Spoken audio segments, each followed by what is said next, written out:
एक यहूदी के पास एक मुसलमान हीरे तराशने का काम करता था, जो अपने काम में हुनरमंद और हद से ज़्यादा ईमानदार था। यहूदी सुनार की कारीगरी से बेतहाशा नफ़ा कमाने के बावजूद उसे मुनासिब मुआवजा अदा न करता था, जिसकी वजह से वो मुश्किल अपने घर का खर्चा पूरा करता था।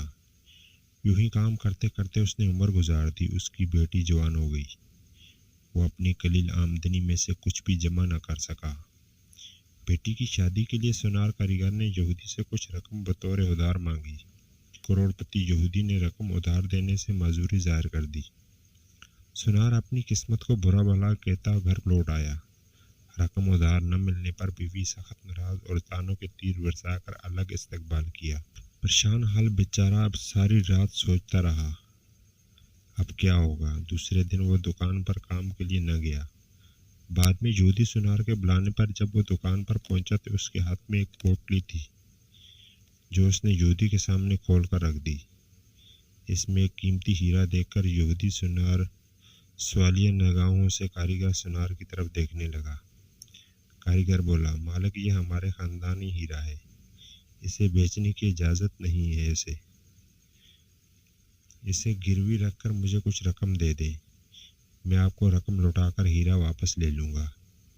यहूदी राज़ी हो गया। मुसलमान कारीगर ने कर्जे की रकम से बेटी की शादी कर दी। फिर दिन रात काम करके कर्जे की रकम आस्ता आस्ता अदा करने लग गया। कर्जे की आखिरी किस्त अदा करने के बाद मुसलमान कारीगर ने अपने हीरे का मुतालबा किया। यहूदी ने वो हीरा लाकर उसके सामने रख दिया। हीरा तराशने वाले कारीगर ने हीरा लेकर पानी में रख दिया। देखते देखते हीरा घुलकर ख़त्म हो गया। हीरा तराशने वाले कारीगर ने कहा, मालिक, ये मिस्री की डिली है, जिसे मैंने अपने फन से हीरे का इस तरह से रूप दिया कि आप जैसा सुनार भी धोखा खा गया।